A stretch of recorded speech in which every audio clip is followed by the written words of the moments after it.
Hi ಎಲ್ರಿಗೂ ನಮಸ್ಕಾರ. ಭೂಮಿ ಕನ್ನಡ ಚಾನಲ್ಗೆ ಎಲ್ಲರಿಗೂ ಸ್ವಾಗತ. ಇವತ್ತು ಸಿಂಪಲ್ಲಾಗಿ ರೆಸ್ಟೋರೆಂಟ್ ಸ್ಟೈಲಲ್ಲಿ ಒಂದು ಸ್ಟಾರ್ಟರ್ ರೆಸಿಪಿನ ಮಾಡ್ತಾಯಿದ್ದೀನಿ. ಸೊ ವಿಡಿಯೋ ಯಾರ್ಯಾರು ನೋಡ್ತಿದ್ರು ದಯವಿಟ್ಟು ಚಾನಲ್ನ ಸಬ್ಸ್ಕ್ರೈಬ್ ಮಾಡ್ಕೊಳ್ಳಿ. ಸಬ್ಸ್ಕ್ರೈಬ್ ಮಾಡಿಕೊಂಡು ಸಪೋರ್ಟ್ ಮಾಡಿ.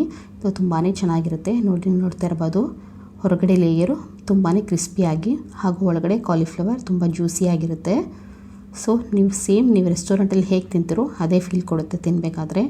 ಸೊ ಯಾವುದೇ ಕಲರ್ ಹಾಗೂ ಟೇಸ್ಟಿಂಗ್ ಪೌಡರ್ ಏನೂ ಇಲ್ಲದೆ ಮನೆಯಲ್ಲೇ ಹೇಗೆ ಈಸಿಯಾಗಿ ಗೋಬಿ 65 ಕಾಲಿಫ್ಲವರ್ 65 ಮಾಡೋದನ್ನು ನೋಡೋಣ ಬನ್ನಿ. ಅದಕ್ಕಿಂತ ಮುಂಚೆ ವಿಡಿಯೋ ನೋಡ್ತಿರೋರು ನನ್ನ ಚಾನಲ್ ಸಬ್ಸ್ಕ್ರೈಬ್ ಮಾಡ್ಕೊಳ್ಳಿ, ಬೆಲ್ ಐಕನ್ನು ಕ್ಲಿಕ್ ಮಾಡಿ ಅಂತ ಕೇಳ್ಕೊತಾ ಇದ್ದೀನಿ.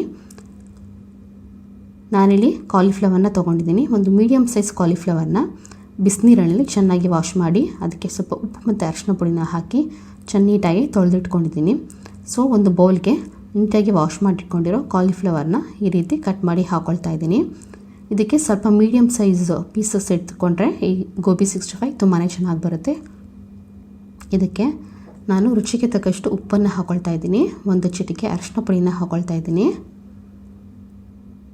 ಹಾಗೆ ಖಾರಕ್ಕೆ ಎಷ್ಟು ಬೇಕಷ್ಟು ನಾನಿಲ್ಲಿ ಅಚ್ಚ ಖಾರದ ಪುಡಿನ ಹಾಕ್ಕೊಳ್ತಾ ಇದ್ದೀನಿ. ನಾನಿಲ್ಲಿ 2 ಟೇಬಲ್ ಸ್ಪೂನಷ್ಟು ಚಿಲ್ಲಿ ಪೌಡರ್ನ ಯೂಸ್ ಮಾಡ್ತಾ ಇದ್ದೀನಿ. ನೆಕ್ಸ್ಟು 1 ಟೇಬಲ್ ಸ್ಪೂನಷ್ಟು ಧನಿಯಾ ಪುಡಿನ ಹಾಕ್ಕೊಳ್ತಾ ಇದ್ದೀನಿ. ಹಾಗೆ 1 ಚಿಟಿಕೆಯಷ್ಟು ಗರಂ ಮಸಾಲ ಪುಡಿನ ಹಾಕ್ಕೊಳ್ತಾ ಇದ್ದೀನಿ. ಕಲರಿಗೋಸ್ಕರ ಒಂದು 2 ಟೇಬಲ್ ಸ್ಪೂನಷ್ಟು ಕಾಶ್ಮೀರಿ ರೆಡ್ ಚಿಲ್ಲಿ ಪೌಡರ್ ಹಾಕ್ಕೊಳ್ತಾ ಇದ್ದೀನಿ. ಕ್ರಿಸ್ಪಿನಿಗೋಸ್ಕರ ನಾನು ಒಂದು 2 ಟೇಬಲ್ ಸ್ಪೂನಷ್ಟು ಅಕ್ಕಿ ಹಿಟ್ಟನ್ನು ಬಳಸ್ತಾ ಇದ್ದೀನಿ. ಹಾಗೆ ಬೈಂಡಿಂಗಿಗೋಸ್ಕರ 2 ರಿಂದ 3 ಟೇಬಲ್ ಸ್ಪೂನಷ್ಟು ಮೈದಾ ಹಿಟ್ಟನ್ನು ಹಾಕ್ಕೊಳ್ತಾ ಇದ್ದೀನಿ. ನೆಕ್ಸ್ಟು 2 ಟೇಬಲ್ ಸ್ಪೂನಷ್ಟು ಕಾರ್ನ್ಫ್ಲೋರ್ನ ಹಾಕ್ಕೊಳ್ತಾ ಇದ್ದೀನಿ. ಇದನ್ನು ಹಾಕ್ಕೊಂಡ್ರೆ ಗೋಬಿ 65 ತುಂಬ ಕ್ರಂಚಿಯಾಗಿ ಬರುತ್ತೆ. ಸೊ ಲಾಸ್ಟ್ಗೆ ನಾನು ಒಂದು ಅರ್ಧ ನಿಂಬೆಹಣ್ಣನ್ನ ಈ ರೀತಿ ಇಟ್ಕೋತಾ ಇದ್ದೀನಿ.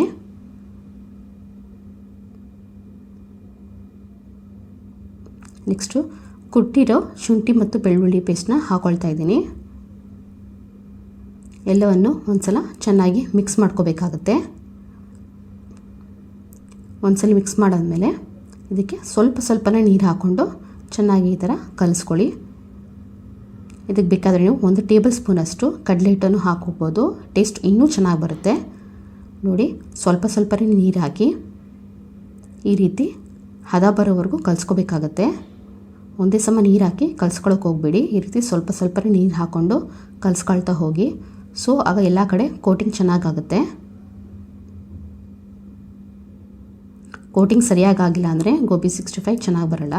ಸೊ ಕೋಟಿಂಗ್ ಒಂದು ಕಡೆ ಹಾಗೂ ಕಾಲಿಫ್ಲವರ್ ಒಂದು ಕಡೆ ಇರುತ್ತೆ, ಹೋಗೋ ಟೇಸ್ಟ್ ಕೂಡ ಚೆನ್ನಾಗಿ ಬರಲ್ಲ, ಹಾಳಾಗುತ್ತೆ. ನೋಡಿ, ಈ ರೀತಿ ಕೋಟಿಂಗ್ ಆಗೋವರೆಗೂ ನೀವು ಸ್ವಲ್ಪ ನೀರಾಗಿ ಈ ಹದಕ್ಕೆ ಕಲಿಸ್ಕೋಬೇಕಾಗತ್ತೆ. ಸೊ ಎಣ್ಣೆ ನಾನಿಲ್ಲಿ ಒಂದು ಪ್ಯಾನಲ್ಲಿ ಆಲ್ರೆಡಿ ಕಾಯಕ್ಕಿಟ್ಟಿದ್ದೀನಿ. ಸೊ ಎಣ್ಣೆ ಕಾಯೋವರೆಗೂ ಇದನ್ನು ಒಂದು 10 ನಿಮಿಷ ಬಿಟ್ಟು ಈ ರೀತಿ ಚೆನ್ನಾಗಿ ಒಂದು ಸ್ಪೂನಲ್ಲಿ ಮಿಕ್ಸ್ ಮಾಡಿಕೊಂಡು ಎಣ್ಣೆ ಕಾದ ನಂತರ ಒಂದೊಂದೇ ಪೀಸ್ನ ಈ ರೀತಿ ಹಾಕ್ಕೊಳ್ತಾ ಇದ್ದೀನಿ. ನಾನು ಹೇಳಿದ ಮೆಷರ್ಮೆಂಟಲ್ಲೇ ಎಲ್ಲನೂ ಹಾಕ್ಕೊಳ್ಳಿ. ಸೊ ಒಂದಕ್ಕೊಂದು ಗೋಬಿ ಅಂಟೋದಿಲ್ಲ.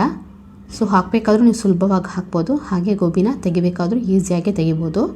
ನೋಡಿ, ಈಗ ಒಂದೊಂದೇ ಹಾಕ್ಕೊಂಡಿದ್ದೀನಿ. ಒಂದು 2 ನಿಮಿಷ ಬಿಟ್ಟು ಮತ್ತೊಂದು ಕಡೆ ತಿರುಗಿಸ್ಕೊತಾ ಇದ್ದೀನಿ.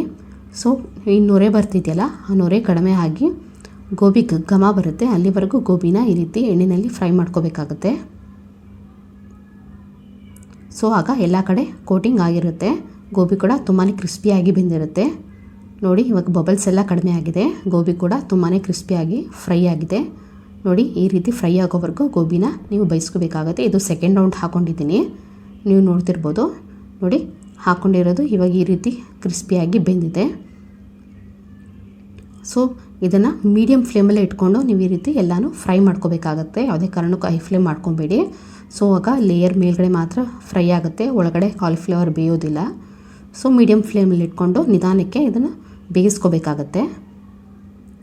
ನೋಡ್ತಿರ್ಬೋದು ತುಂಬಾ ಕ್ರಿಸ್ಪಿಯಾಗಿ ಹೇಗೆ ಗೋಬಿ 65 ರೆಡಿಯಾಗಿದೆ ಅಂತ. ಸೊ ಎಲ್ಲ ಗೋಬಿ 65ನೂ ಈ ರೀತಿ ನಾನು ಫ್ರೈ ಮಾಡಿ ಇಟ್ಕೊಂಡಿದ್ದೀನಿ. ನೋಡಿ,